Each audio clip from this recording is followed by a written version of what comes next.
धूमिल की कविता मोचीराम। रापी से उठी हुई आंखों ने मुझे क्षण भर टटोला और फिर जैसे पतियाए हुए स्वर में वह हंसते हुए बोला, बाबूजी, सच कहूँ, मेरी निगाह में ना कोई छोटा है ना कोई बड़ा है। मेरे लिए हर आदमी एक जोड़ी जूता है जो मेरे सामने मरम्मत के लिए खड़ा है। और असल बात तो यह है कि वह चाहे जो है, जैसा है, जहाँ कहीं है, आजकल कोई आदमी जूते की नाप से बाहर नहीं है। फिर भी मुझे ख्याल रहता है कि पेशेवर हाथों और फटे जूतों के बीच कहीं ना कहीं एक आदमी है जिस पर टाके पड़ते हैं, जो जूते से झांकती हुई अंगुली की चोट छाती पर हथौड़े की तरह सहता है। यहाँ तरह तरह के जूते आते हैं और आदमी की अलग अलग नवैयत बतलाते हैं। सबकी अपनी अपनी शक्ल है, अपनी अपनी शैली है। मसलन एक जूता है। जूता क्या है? चकत्तियों की थैली है। इसे एक आदमी पहनता है जिसे चेचक ने चुग लिया है। उस पर उम्मीद को तरह देती हुई हंसी है, जैसे टेलीफोन के खंबे पर कोई पतंग फंसी है और खड़खड़ा रही है। बाबूजी, इस पर पैसा क्यों फूंकते हो? मैं कहना चाहता हूँ, मगर मेरी आवाज़ लड़खड़ा रही है। मैं महसूस करता हूँ भीतर से एक आवाज़ आती है, कैसे आदमी हो, अपनी जाति पर थूकते हो?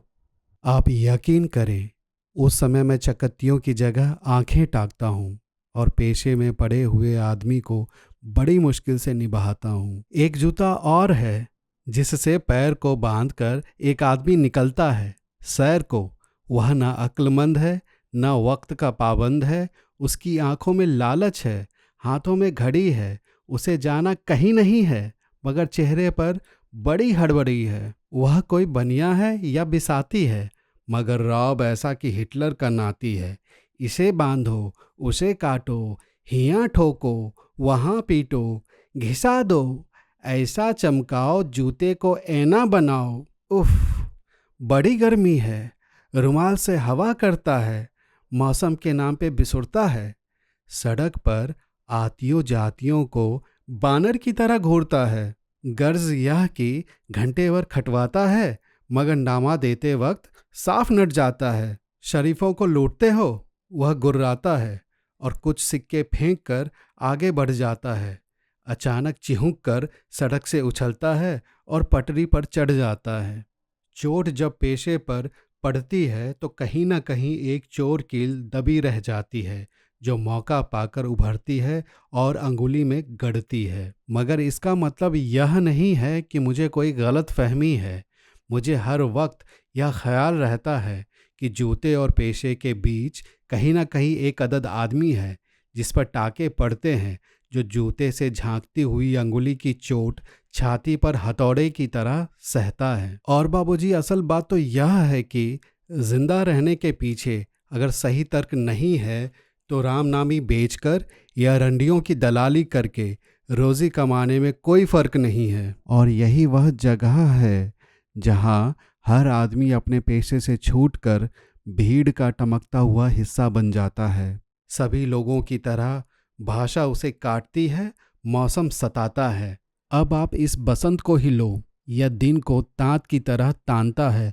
पेड़ों पर लाल लाल पत्तों के हजारों सुक्तल्ले धूप में सींचने के लिए लटकाता है। सच कहता हूँ, उस समय रापी की मूठ को हाथ में संभालना मुश्किल हो जाता है। आंख कहीं जाती है, हाथ कहीं जाता है।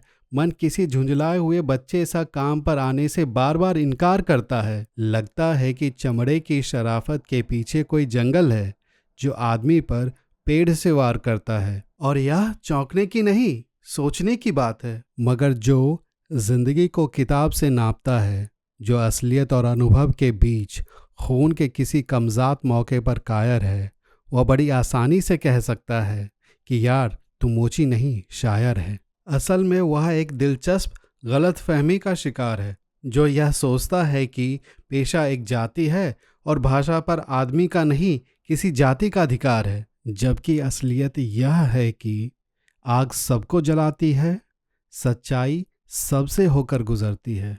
कुछ हैं जिन्हें शब्द मिल चुके हैं, कुछ हैं जो अक्षरों के आगे अंधे हैं, वे हर अन्याय को चुपचाप सहते हैं और पेट की आग से डरते हैं, जबकि मैं जानता हूं कि इनकार से भरी हुई एक चीख और एक समझदार चुप, दोनों का मतलब एक है।